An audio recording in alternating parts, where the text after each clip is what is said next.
dasarnya adalah liberalisasi sebetulnya. Jadi setiap mahasiswa boleh menyalurkan aspirasinya, bakatnya, dan harus difasilitasi oleh yang namanya pemerintahan mahasiswa. Tugas student government itu memfasilitasi unit-unit itu.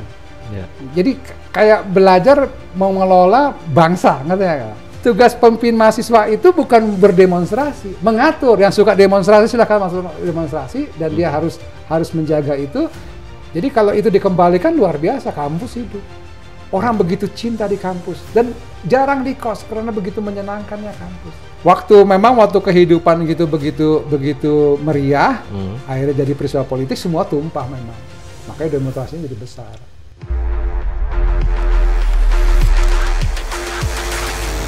Halo sahabat OMB, obrolan lewat Bimbang.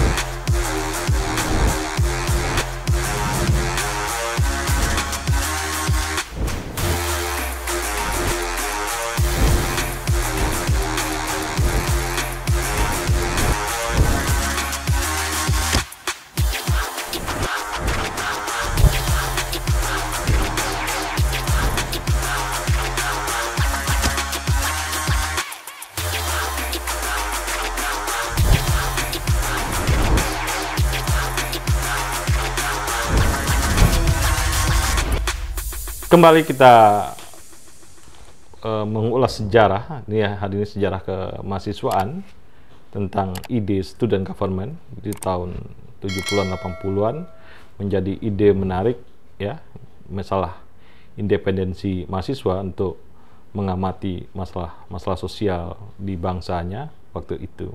Nah, hari ini kita bicara dengan Bang Deddy Triawan tentang student government, Bang. Apa ide dasar student government? Itu sebetulnya ada dokumen dulu sebetulnya Master Plan ITB, 10 tahun Master Plan ITB. Dia yang bikin kalau nggak salah Pak Iskandar Sabana. Jadi itulah ide dieksplorasi menjadi ide tentang Dewan Mahasiswa, Majelis Permusyawaratan Mahasiswa. Jadi mahasiswa ini belajar bagaimana memerintah, gitu. Jadi mungkin contoh kasusnya begini. Jadi contoh satu ada OS1. OS1, kalau dulu OS1 itu OS bersama seluruh mahasiswa. Belum dibagi-bagi jurusan. Nah, terus masuklah ke unit-unit. Nah, unit-unit itu kalau ada yang namanya PPAK, PPPIM, ada nama PPLK, tergantung zaman, itu berubah-ubah namanya. Nah, itu sebetulnya belajar bagaimana mengelola mahasiswa. Jadi ada sekian unit, dulu zaman saya ada sekitar 80 unit. Nah, 80 unit. Jadi setiap dasarnya adalah liberalisasi sebetulnya. Jadi setiap mahasiswa boleh menyalurkan aspirasinya, bakatnya, dan harus difasilitasi oleh yang namanya pemerintahan mahasiswa. Misalnya saya mau bikin grup teater. Nah, dia harus presentasi. Apa pentingnya teater itu? Saya mau bikin grup apresiasi sastra. Nah, apa bedanya dengan itu yang teater? Kan udah ada, dia harus bisa. Saya mau bikin tinjauan seni. Nah, apa bedanya dengan apresiasi sastra? Itu dia harus bisa. Nah, tugas student government itu memfasilitasi unit-unit itu. Jadi kayak belajar mengelola bangsa, ngerti ya? Itu waktu kita ngatur, itu yang namanya teman aku si Boy, mengatur, kan mahasiswa kan daftar. Bagaimana bisa menghidupkan 80 unit? Karena kalau semua orang disuruh milih bebas, pasti milihnya masuk unit bola, marching band gitu kan. Atau kalau seni itu biasanya kalau orang Batak pasti ke UKSU, orang Minang kasih ke Minang, orang Sunda pasti LLS gitu kan. Pasti banyak unit yang mati.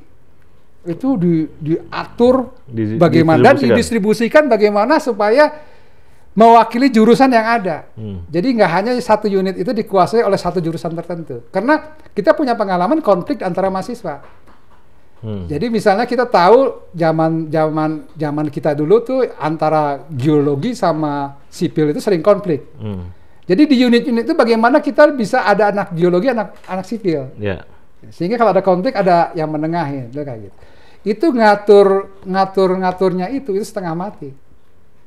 Sampai akhirnya. Dan pasti ada orang yang tidak terfasilitasi masuk ya. Saya dulu mau masuk ingat padian gitar, kok saya dimasukin ke unit ini kan gitu kan. Nah, undang-undangnya setiap mahasiswa harus mengikuti selama sekian bulan di unit yang sudah ditentukan.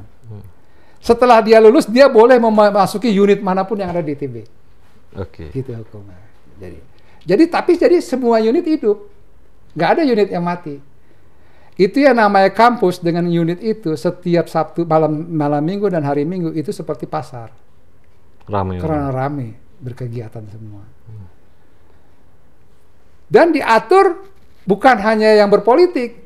Dulu ada unit Fisik Mambo. Fisik Mambo itu yang senang ngutak-ngatik rumus Einstein lah segala macam. Oh ya? Oh iya, itu ada. Dan kita fasilitas dan tidak boleh diganggu. Jadi yang mau demonstrasi silahkan demonstrasi. Jangan ganggu yang ini. Yang ini lu mau baca sampai muntah silahkan. Tugas dewan itu. Jadi tugas pemimpin mahasiswa itu bukan berdemonstrasi, mengatur. Yang suka demonstrasi silahkan masuk demonstrasi dan dia harus menjaga itu. Yang suka baca silahkan baca. Yang suka teriak-teriak gitar silahkan bergitar. Yang suka main bola silahkan main bola. Dan lapangan ITB kan terbatas. Itu harus diatur. Kalau marching band misalnya dekat sama catur unit gitar klasik kan bubar unit gitar klasik. Itu diatur, ruang itu diatur. Jadi betul-betul kita belajar. Belajar berpemerintahan. Itu hanya dari segi unit. Jadi kita belajar betul memanage mahasiswa-mahasiswa gitu kan. Belajar mengelola space. Nah, bagaimana itu jadi misalnya unit hoki kan butuhnya juga unit bola. Kalau unit bola pakai terus hoki kapan makainya? Gitu kan? Nah itu diatur. Kita atur itu. Dan kita harus berwibawa untuk mengaturnya. Itu dibutuhkan student government. Nah, itu idenya Pak Is dulu.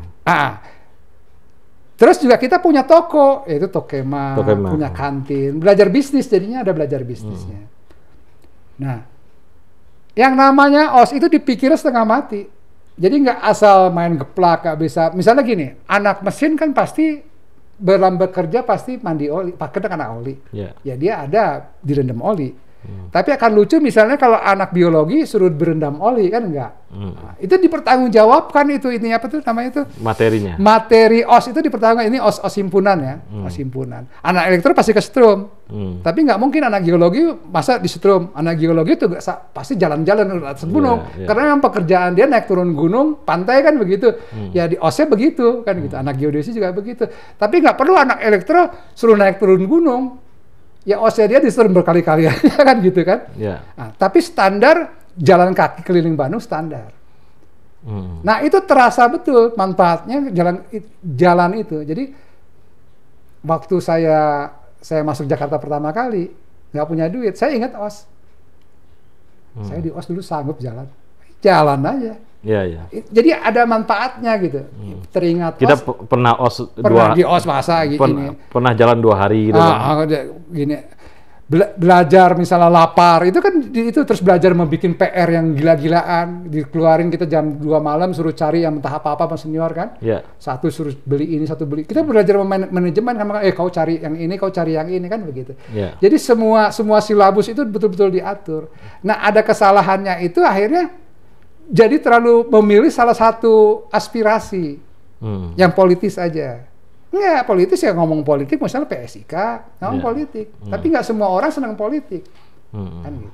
Ya atur, difasilitasi. Jadi dasarnya memang semua harus difasilitasi dan tidak boleh berpihak. Itulah namanya ketua pemerintah mahasiswa. Nah itu kan respon di internal, kalau eksternal gimana? Eksternal maksudnya isu-isu nasional apa segala macam. Nah kalau isu-isu itu kalau zaman saya tuh waktu itu aksi rally apa? Waktu itu rally di mana-mana, rally mobil kan gitu. Nah, rally mobil. Nah, terus kita melakukan aksi karena pamer kemewahan. Nah, itu mudah kita untuk memobilisasi orang karena kita tahu simpulnya ketua unit, ketua himpunan. Nah, dulu ketua himpunan, ketua unit itu sejajar. Nah, jadi sederajat. Nah, diwakilin oleh tiga fakultas, MIPA, TI, FTSP, 3 unit pendidikan, unit kesenian, unit olahraga. Itu setingkat, itu wakil, istilahnya tuh wakil semuanya lah gitu. Jadi kalau kita udah ngomong ke dia, yang ini yang menyampaikan ke teman-teman yang lain, dulu jalan kayak gitu. Dan dulu saya punya juga yang namanya bukan pasukan penjemput, yang jemput ketua-ketua unit, ketua himpunan. Teklab. Jadi kalau saya mau rapat, tinggal calling, jemput ketua himpunan. Ada ini, kurir lah ya. ini, mau jemput, itu bisa kumpul, itu ratusan kita bisa kumpul. Gitu. Nah, tapi kan perkembangan terus, kampus diredam. Nah, itulah baru munculnya mahasiswa nggak bisa kita mengandalkan kampus. Nah, itulah mulai muncul komite-komite mahasiswa untuk Badega. Itu udah zamannya udah berbeda. Tapi zaman student government-nya udah nggak ada. Itu hanya komite-komite. Gitu. Jadi itu hanya istilahnya kreativitas mahasiswa pada saat itu. Ya, jadi ad hoc. Jadi student government kalau boleh dibiarin, kalau boleh ditanya zaman keemasan ITB mana? Kalau boleh mau jujur, zamannya Kemal Taruk. Oke. Yang mau dansa, yang mau naik dokar orang-orang kaya silahkan, yang mau politik silahkan. Itu Kemal Taruk. Kemal Taruk. Main film silahkan, walaupun dia dijatuhkan karena main film kan gitu. Tapi zaman itu yang paling hidup. Gitu. Jadi kalau contoh student government yang itu mungkin Bang Kemal Taruk yang harus cerita. Bagaimana semua hidup, semua orang merasa aspirasinya ada. Unit begitu banyak. Ada pameran Tekno 77. Terus ada pameran lagi yang Bang Rijal Ramli gerakan anti kebodohan. Itu zaman luar biasa. Tapi juga kita nggak bisa nyalahin generasi Mas Heri yang akhirnya memang waktu itu harus berpolitik gitu. Dan akhirnya disapu itu student government kan, bubar semua kan. Minta Pak Harto nggak maju lagi ya. Nah, jadi spanduk kan tidak menghendaki dan mempercayai Soeharto kembali menjadi presiden RI. Jadi kalau misalnya dikembalikan itu bukan BEM apa ya? Jadi bagaimana mengelola mahasiswa apa maunya? Nah, gitu. Jadi apa maunya? Aspirasi dia apa sih gitu? Syaratnya harus mewakili 3 fakultas. Dulu hanya 3 fakultas, sekarang nggak tahu fakultas berapa. Banyak. Untuk melaporkan saya mau bikin unit ini dan dibiayai. Awalnya dibiayai karena untuk beli cap, untuk beli ini. Nah, karena ruangan terbatas, memang nggak semua dapat ruang. Dulu ada kan ruang di Student Center Barat dan Center Timur. Tapi di fasilitas dan kita tahu unit ini kegiatannya di sini, unit ini kegiatan di sini, unit ini kegiatan di sini. Gitu. Jadi kalau itu dikembalikan luar biasa, kampus hidup. Tapi saat ini kan nggak mungkin, Pak. Kenapa? Iramanya udah beda itu. Tapi aspirasinya kan ada, senangnya aspirasinya ada, atmosfernya mungkin yang berbeda. Apa aspirasi mahasiswa? Pasti ada yang senang nari, ada yang senang musik. Ya, itu ada. Ada yang senang olahraga apa. Tapi kan hierarki dia dengan rektorat kan nggak bisa dia. Kalau dulu nggak, kalau dulu sederajat. Dulu kalau penerimaan mahasiswa, kalau diceritain sama abang-abang kita, itu yang namanya ketua dewan, ketua majelis permusuhan mahasiswa ikut menyambut sederajat dengan senat guru besar. Jadi begitu terhormatnya yang namanya ketua mahasiswa itu atau ada murid baru. Nah sekarang kan nggak bisa, masalah pembiayaan, izin memakai ruangan gitu, nggak bisa kan. Dulu kan bebas kan? Oh dulu bebas sekali. Mahasiswa tuh bebas sekali. Nggak, memakai lapang bola kan bebas. Sekarang nggak kan? Memakai apa itu problem di situnya. Tapi ini menjadi inspirasi kan bahwa ada posisi organisasi mahasiswa yang jadi maksud saya jangan dicurigai itu politis gitu. Student government itu bagaimana aspirasinya kita nggak tahu aspirasi mahasiswa itu kemana. Yang sedang politik kan paling PSIK, apalagi ya STEMA kan gitu. Kan nggak semuanya sedang begitu. Ada Fisik Mampu, ada unit Aryo Modeling yang senangnya bikin drone dulu kan. Itu dari masa itu siapa yang muncul Bang sebagai leader nasional? Karena bibit dari situ. Leader kan yang jadi kalau kita ukuran leader itu menteri kan yang jadi Bang Rijal, Bang Yusman, Bang Hatta, Hilal. Ini kan generasi student government itu sebetulnya. Puncak-puncaknya student government. Jadi generasi 73 ya, di mana harus diakui itu generasi yang paling banyak menterinya di seluruh angkatan yang ada di ITB. Itu zaman student government hidup. Orang begitu cinta di kampus dan jarang di kos karena begitu menyenangkannya kampus. Karena dia senang. Bang Rizal kalau nggak salah kan dia SEP, unit apa English Forum itu kan. Kalau Indro kan pers kampus. Dan pers kampus itu setingkat dengan koran nasional. Jadi ada kartu persnya. Yeah. Jadi bukan koran ece-ece mahasiswa, bukan, itu koran nasional gitu. Yeah. Kalau berita ITB emang hanya intern, kita nggak ada siupnya. West Campus itu punya siup. Kita punya 8 EH. Yeah. 8 EH itu radio yang sampai Australia pun bisa nangkep. Bang Bernard kan bangga gitu. Ya kerjanya ya beradio ria kan gitu. Memang hobinya di situ. Difasilitasi gitu. Okay. Nah, waktu kehidupan gitu begitu meriah, akhirnya jadi peristiwa politik, semua tumpah memang. Makanya demonstrasinya jadi besar. Ya, karena apa simpul-simpulnya ada ya. Setelah itu dibabat habis. Ya habis pelan-pelan, mati pelan-pelan, akhirnya ya terakhir kan zamannya saya udah nggak ada ya, zamannya apa tuh aksi ya Amar tuh ya, Amar 5 Agustus. 5 Agustus. Saya udah nggak ada di kampus. Tapi saya selalu menceritakan bahwa ngeos itu bukan asal ngeos, asal ngeplak orang, ada filosofinya. Misalnya anak sipil itu kan dosennya dulu gambar belum ada pakai komputer kan. Dia udah berjam-jam, berminggu-minggu gambar, tinggal dicoret begitu kan. Suruh balik lagi. Nah itu ngeosnya juga ada tuh os kayak gitu. Gimana dia mendidik mahasiswa supaya nggak kaget. Iya. Oke. Itulah cerita student government ya di ITB di tahun 70-an 80-an yang melahirkan banyak bibit-bibit untuk leader di nasional. Itulah student government yang diuraikan oleh Bang Deddy Terawandan. Semoga memberikan aspirasi. Terima kasih.